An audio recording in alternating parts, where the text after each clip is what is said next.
to another episode of Chris and Dave's Reality Cast. I am one of your hosts, Chris Phelps, and my co-host and very good friend is Mr. Dave Horrocks. Hey there, Chris. Great to speak to you again. We're talking about a bit of episode 11 of Love Island, and things are hot outside. But I tell you what, Chris, they're not very hot in the hideaway. No, they're not, Dave. Now, we've got this Tarzan absolute, Adonis that all the girls are saying, like, what a body he's got, what a guy, he's dicking around, he's got every girl sort of looking at him, haven't they, saying, like, God, he's half fit and all this. And he picks Millie because he's with Francois, and then nothing happens, Dave. I'm not saying they should be just sleeping together in the hideaway. However, Millie's reaction the next morning was utterly awkward. And I was like, what the fuck are you doing? You were just making it more obvious that you don't want him near you. I was just like, what? Oh, what a great day it is today. And I'm like, wow, what are you doing? It was fucking bizarre. It was funny to watch, but it was bizarre for me, that. Yeah, I mean, I'm going to see it another way. I think Elias just wanted to shag. You saw a little bit of a clip. She obviously had a very tight G-string type thing on. She rolled over, and he's like got his hands all over her ass. And, he's trying to get things to move on a bit. And so I think, they're still like brand new. He's coupled up with Francoise before, and we've seen that Elias hasn't really been that different with any of the other girls. It was the truth bike. That was the only real indication that we had that he quite fancied Millie.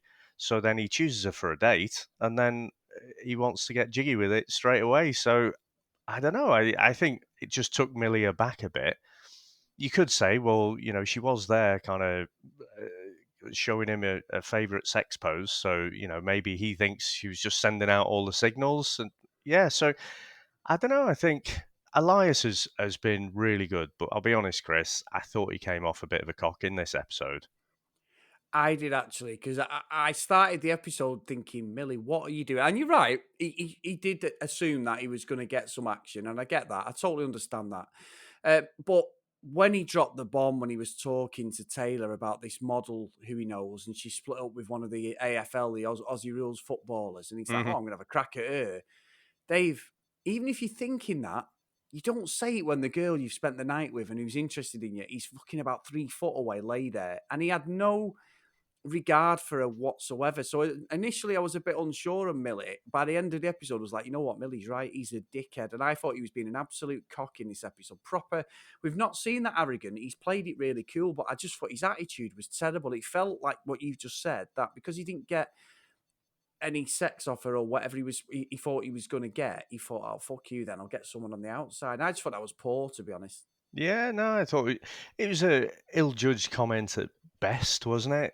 But I don't know, just I think up until that point, he could have still recovered that situation with Millie. He could have said, she wants to get to know him a bit more. Obviously, they've got a connection there because that's what we've seen in the days leading up to this one. He was just looking for things to move quicker physically than she was. I think that was still recoverable, but she's already had the seeds of doubt planted in her mind that honestly he's just a bit of a fuckboy, a bit of a fuckboy surfer dude. She's already thinking that, and for him to say that, well, as soon as I get out of here, I'm going to be looking her up. I think that was the nail in the coffin, and she did a full 180 there. It's like he's taking a dump in a cereal kind of thing from now, isn't it? I think there's going to be more fireworks. She's just going to be shitting over everything he does from here. Yeah, and she was right to be angry. I know we call people out for bad behaviour, but he come across, this is the first time I thought, oh, mate, come on, and like you said, he could have redeemed it, but he made no effort whatsoever. So to me, that was just being childish, and she told everybody, and she's like, what a dick, and I think he got just desserts. He was sort of ostracised slightly. He shouldn't have been an idiot. Now, Dave, however, we look at what's happened there. Are you buying? Because obviously we went on a date. We had Cassidy and Josh, didn't we? We had who went on the other date? Was it Justin and Millie? Justin, Millie. Because of what had happened, Justin picked Millie.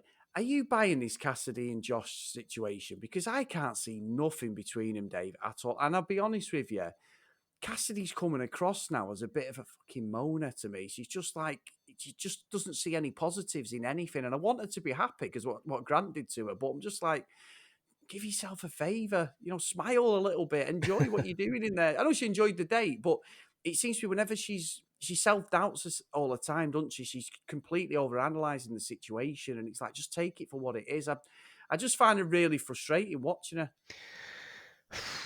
It's a tough. Some people do though, don't they? It's just the way they're wired. I don't think this.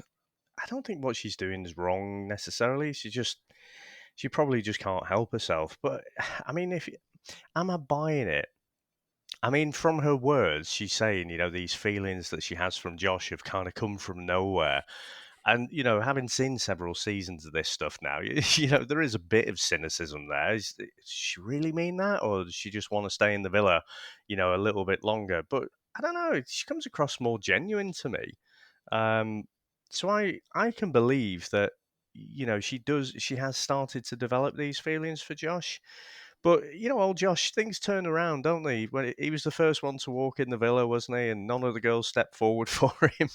And now he's got Cassidy, declaring that she's got feelings and she's just gonna say things as she thinks them. I can tell you, Chris, firsthand, that's not always the best strategy. Nope. Hasn't worked out very well for me in the past. But so yeah, it may happen there, but then we've got the new girl coming in, haven't we, Mac? And she seems to have taken a bit of an, bit taken aback with Josh. So he's gone from having no one really interested in him, and Taylor, made that clear very very early doors, to got two blondes fighting over him. Yeah, and look, Dave, I think you're right. The cynicism in me says this. Why would she come in there? And this. It used to be different in the old Love Island, like the older stuff, where someone would come in and just split a couple up. Like I really like him. I Hmm. want a couple with him. It's a bit too cute that these people have come in, whether it be Mac or whoever's come in, and they've picked people who are not coupled up.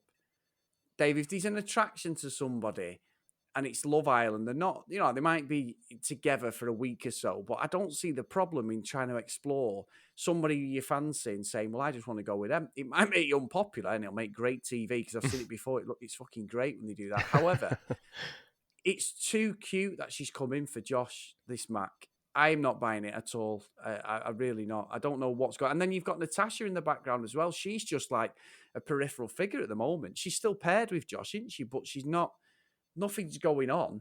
They're just weird. Well, that's weird though, isn't it, with Natasha? Because she, I think she had a connection. She was starting to build something up with Jackson. Obviously, we'd seen the whole dress up.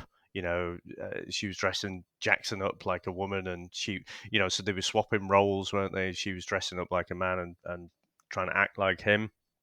But then, after Mac had come in and, Natasha starts doubting her connection with Jackson. And it was utterly surreal. I think the narrator called it out, didn't he? It's like when Jackson puts his hood up, it makes him invisible. Because he was literally sat there at the breakfast table.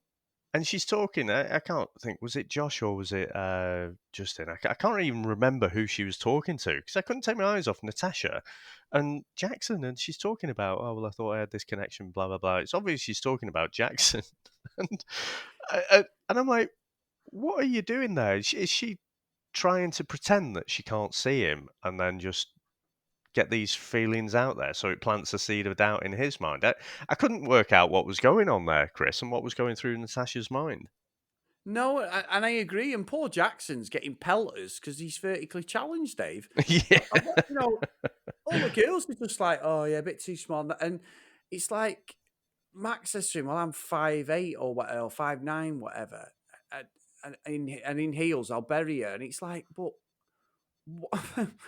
why should that matter if you really like the guy and and he's got a lot to offer? What's your problem? I didn't get that at all. I agree, Natasha, very strange behavior. But I will say what is strange behavior, Dave.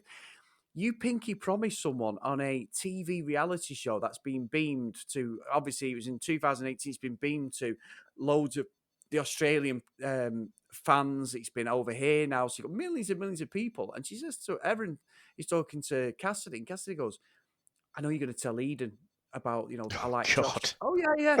No, I won't. I swear to God. I swear on my dog. I will not do my lovely dog. I will not.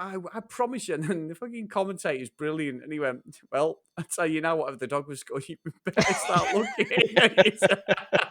Because within 5 minutes, or it looked like 5 minutes, she sat there with Eden, Josh, and someone else. And she's like, so do you like Cassidy then? What would you do if she like you? And I'm like, Erin, that's not what you do when you swear you're not going to say anything. I was just like, it was great TV, but I was like, you are not the friend I need anyway. No, it was weird, wasn't it? And the fact that she wasn't just pulling Josh aside to have a quiet word, and being discreet about it. She's got the three blokes like lined up, like hear no evil, speak no evil, see no evil, and yeah, it's just bizarre. So, like you say, if you're on the outside now, I wouldn't trust bloody Erin as far as you could throw her, would you? I mean, she's trying to be the matchmaker, isn't she? But I don't know. She'd It comes ultimately across weird. she'd ultimately promised her mate that she wasn't going to say anything. And then does, yeah, I don't get that. I didn't get that at all. And I think, I'll tell you what I am enjoying, Dave, watching this is when we get Josh and Grant having these little chats at the barbecue. And I think he's nice Oh, Chris. when he's saying some of the shit to Grant, and Grant's not got a clue. And Josh went, I don't know everything, he said, but, I'm confident. Basically, just he's doing to me, really, Dave, isn't he? If you just don't blink and you tell someone something enough, they're going to believe you. And Grant's like, that's unbelievable. I'm not even doing an accent, Dave. I'm terrible. Like, that's unbelievable. And I'm like, he's just fucking whining. Grant hasn't got a clue. Oh, it is brilliant, isn't it? I must admit, that's one of my favourite bits. This last couple of episodes, the way that's developed, and Grant thinks he's like Professor Josh or something. Yeah. And he knows all this stuff, and he's just buying it hook, line, and sinker, isn't he? He's proper like Trigger from Only Fools and Horses. That's a good one, that day. Yeah, He's it's just true. buying it completely without questioning anything. Oh, it is brilliant. I am enjoying that. I want to see more of that, Chris. Yeah, I do. I really do. And hopefully we do as we go further on. I mean, it was a bit of a sparse episode today, Dave, wasn't it? I mean, I think that's about it, really. It was more the Millie situation, wasn't it? Yeah, it was Millie and Elias. Obviously, that's dead in the water. Fully expect that Elias is going to switch his attention to Francois now, and see how Mm. far he can get with her. And I don't know, is she going to still leave the door open, despite the fact he clearly pied her off? And we had the speed dates, didn't we? So, obviously it went quite well with Josh and Mac. I'm sure Yep. that's like, is that a TV show or something? Mac and Josh. But Mac and cheese. Yeah, yeah, remember that Mac and friend? cheese from Friends. Yeah. I mean, Justin, there was clearly no sparks there. Grant made it clear, he's happy with Taylor. Um, Elias, yeah, he says he's intimidated by her, and he was saying all the right things. I did find it funny, Elias had proper made an effort. He got all dressed up and everything for the date, and then Jackson just walks in there with his Baywatch shorts.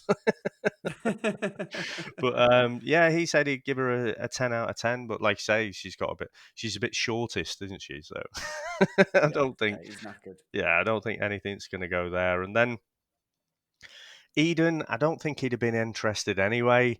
But Erin did her job there with her heckling from the ground floor. She was just scared Mac off Eden quite a bit there. So again, I thought that between Eden and Erin, I thought there'd be some some drama, some cheating there. But I think because Erin comes across as a bit of a psycho, I think she's doing her job at the minute and scaring all of the girls off. So yeah, I think Erin and Eden might go all the way. I mean, all the way Yeah, to the hopefully. final. We've already seen the other day, I think. But no, it's good. It's interesting. It's been good. And we've obviously got as well in the next couple of days, Dave, we've got the final episode of Labour of Love as well, haven't we? So Yeah. that's going to be quite interesting how that plays out and who gets picked. So stay tuned for that one, aren't we? So yeah, we've got a few podcasts going down over the next couple of days. As always, as Yeah, always, well, yeah, true. again in Love Island, I always look forward to that one day that we have off, and yeah, we don't get that one. So 30 consecutive days of podcasting. We're almost approaching the halfway line, aren't we? So episode Yeah. 15 will be the halfway point. Thank God. Anyway, yeah. So if you want to get in contact with us, on Twitter and Instagram, cdrealitycast, at cdrealitycast. If you want to email us, cdrealitycast@gmail.com. And Dave, it has been a traumatic time for me this evening as we record this, because you had some wonderful news that has impacted your life after 30 years. And for me, I've had disastrous news, my friend. And we are such good friends that I'm still not fucking congratulating you on the podcast. But anyway, what's the news, Mr. Horrocks? Well, after 30 years of hurt, which is coining a different team's line, but yeah, Liverpool finally won the league. So absolutely ecstatic, Chris. It's taken a bit longer than we thought it would, had a global pandemic to deal with, but even that couldn't derail us. So, yep, I'll be sinking a few glasses of the stronger stuff, I think, after this. And I'll be having no sympathy for you tomorrow when you've got a hangover, Dave. But anyway, for you personally, as my very, very good friend, I am happy for you. But you're about the only fucking Scouser that I am happy for, Dave. Because as a Manchester United fan and season ticket holder for over 10 years, I am now going in hiding for the rest of the year. And social media has been deleted. Sky Sports apps have been deleted, David. And all my Facebook is all these Scousers tagging me. And there'll be plenty of messages tonight, Dave, as even Manchester City, who are, across town from me, our biggest rivals, they couldn't even help me for one more game. So, yeah, I am, put the quiz, 30 degrees outside, Dave. I'm putting a quilt over my head, and I don't care how much I dehydrate or whatever. I am just hiding now. So, yeah, anyway, no, I appreciate it, mate. My only regret is we didn't keep chat footy going, so that would have been... interesting to wind you up each week leading up to this point, but yeah, but not just that. You're a Liverpool fan, and King Ben is as well. It was 2v1. We started a footy podcast at the worst time being a Manchester United fan. Yeah, it's just gone to shit. No, it's been great, but tomorrow is going to be back to a bit of Love Island, and yeah, can't wait to see where this one goes. No, exactly. So take care, everyone. We'll see you tomorrow. Bye now.